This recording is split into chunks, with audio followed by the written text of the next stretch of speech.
A graça e a paz do Senhor Jesus Cristo a todos vocês, meus queridos. Quero entregar aos irmãos uma breve reflexão a fim de lhes dar um norte neste momento de tantas incertezas e perguntas. Ao final destas instruções, espero ver uma igreja animada, firme e cheia de esperança em Cristo. Abram sua Bíblia no segundo livro das Crônicas, capítulo 7, verso 14. Se o meu povo, que se chama pelo meu nome, se humilhar e orar e me buscar e se converter dos seus maus caminhos, então eu ouvirei dos céus, perdoarei os seus pecados e sararei a sua terra. Quem é o povo que se chama pelo nome do Senhor? Inicialmente, era a nação de Israel, conforme os versos 5 e 6 de Êxodo 19.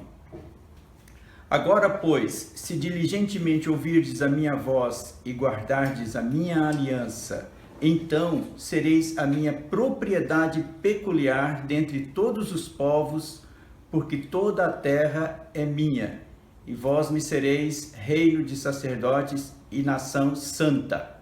São estas as palavras que falarás aos filhos de Israel. Com Cristo, esta atribuição passou à igreja, de acordo com Pedro, 1 Pedro, capítulo 2, verso 9. Vós, porém, sois raça eleita, sacerdócio real, nação santa, povo de propriedade exclusiva de Deus, a fim de proclamardes as virtudes daquele que vos chamou das trevas para a sua maravilhosa luz. Hoje, portanto, nós como igreja de Cristo devemos nos humilhar, orar, buscar ao Senhor e nos converter dos maus caminhos.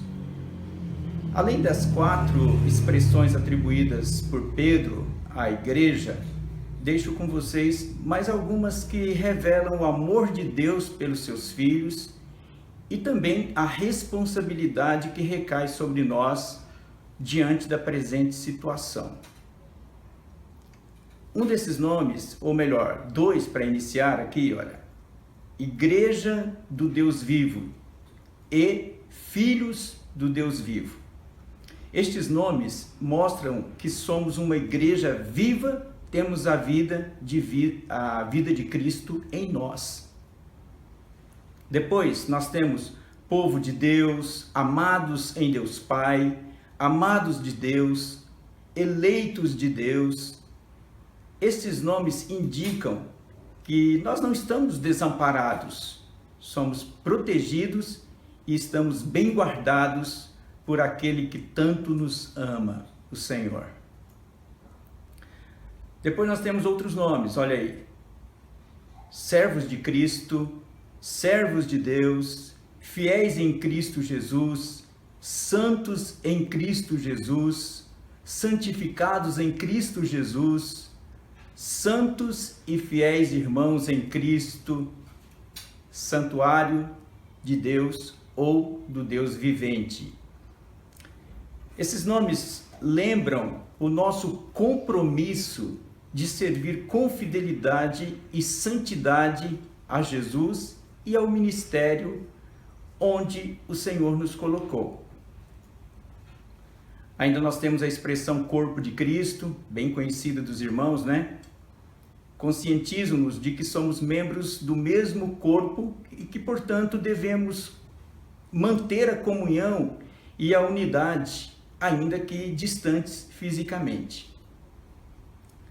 Olha que título interessante é dado à igreja também. Ela é chamada de lavoura de Deus. Como lavoura, precisamos nos colocar debaixo da chuva do Espírito Santo para continuarmos a produzir frutos mesmo em meio a dificuldades. Embaixadores em nome de Cristo, esse também é conhecido dos irmãos. Esse nome indica que nós devemos continuar representando Cristo como o embaixadores dele, e continuar pregando o Evangelho e levando as pessoas a reconciliar-se com Deus. Luz no Senhor é um outro nome dado à igreja. Não devemos perder o brilho de Jesus na nossa vida. Devemos refletir cada vez mais a glória do Senhor neste mundo. Agora nós temos as duas últimas expressões que eu quero passar para vocês. Elas são as que mais aparecem na Bíblia, no Novo Testamento, tá? Que são Igreja de Deus e Filhos de Deus. Lembrem-se, queridos, foi fechada a porta do local onde nos reunimos.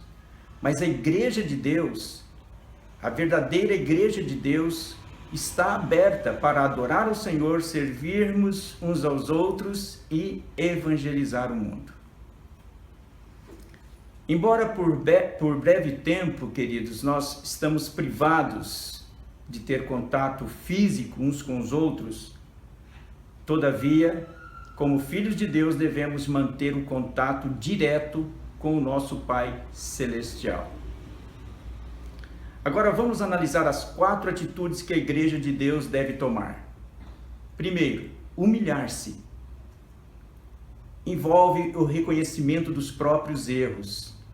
É preciso admitir que muitas vezes somos arrogantes, soberbos, egoístas, desumanos, interesseiros, vingativos, injustos, rancorosos, maledicentes.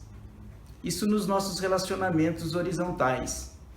Você vai admitir isso, eu também. Por isso nós temos que nos humilhar diante de Deus. E no nosso relacionamento horizontal, ou melhor, vertical, ou seja, o nosso relacionamento com Deus, nós fazemos abaixo do que realmente podemos fazer. Somos mesquinhos tantas vezes, incrédulos, indiferentes, frios, preguiçosos, acomodados, infiéis, ingratos, insensíveis.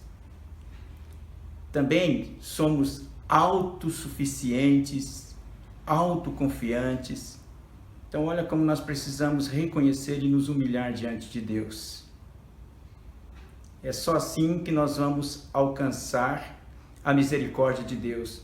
E o jejum cabe aqui, porque o jejum não é para mudar a Deus, e sim para mudar a nós mesmos. Bom, reconheçamos, queridos, e as nossas fraquezas e culpas para que possamos obter a misericórdia do Senhor. Deixa o Salmo 51, verso 17. Sacrifícios agradáveis a Deus são o espírito quebrantado, coração compungido e contrito não o desprezarás, ó Deus. Vamos para a segunda atitude. Orar. Depois que nos humilhamos, devemos orar. Estamos muito familiarizados com a oração que tem por objetivo o suprimento das nossas necessidades. Ou seja, as nossas necessidades físicas, materiais, coisas terrenas que se relacionam com o nosso bem-estar neste mundo. Não que isto é incorreto, não que eu não possa pedir isso para Deus, mas uma vez que estamos conscientes das nossas fraquezas e nos encontramos arrependidos e quebrantados, devemos clamar a Deus intensamente por ajuda e força para vencermos essas dificuldades pelas quais nos humilhamos aos pés de Jesus. Hebreus, capítulo 4, verso 16, olha o que diz. Acheguemo-nos, portanto, confiadamente junto ao trono da graça, a fim de recebermos misericórdia e acharmos graça para socorro em ocasião oportuna.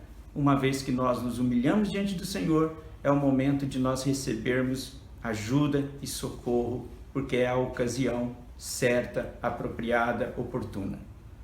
Terceira atitude. Então nós já falamos de humilhar-se, orar, e a terceira atitude é buscar ao Senhor. Isto significa buscar mais conhecimento de Deus, mais intimidade com o Pai Eterno. Interessar-se pelo que Ele deseja fazer, procurar compreender e fazer a vontade dEle.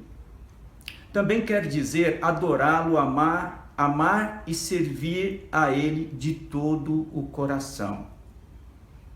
Olha o que diz lá em Jeremias, capítulo 29, 12 e 13. Então me invocareis, passareis a orar a mim, e eu vos ouvirei. Olha que precioso. Então passareis a orar a mim, e eu vos ouvirei. Deus promete ouvir aquele que busca a Ele. Buscar-me-eis e me achareis quando me buscardes de todo o vosso coração. E a quarta atitude, converter-se dos maus caminhos. Então, lembrando, a primeira, humilhar-se, segunda, orar, a terceira, buscar ao Senhor, e a quarta, converter-se dos maus caminhos. Significa uma mudança radical, uma virada de 180 graus. Essa mudança, queridos, vem uma vez que nós estamos arrependidos. E esse arrependimento, ele deve ser completo.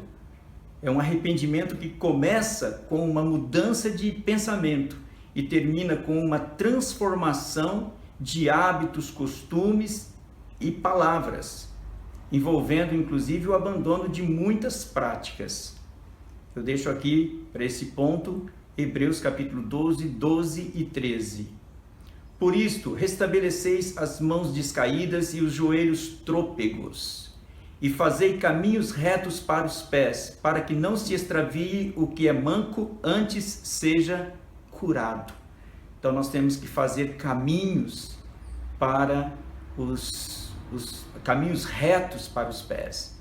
Então você tem que ter atitudes que façam com que você ande corretamente nelas, tá? Se fizermos a nossa parte, Deus fará a dele.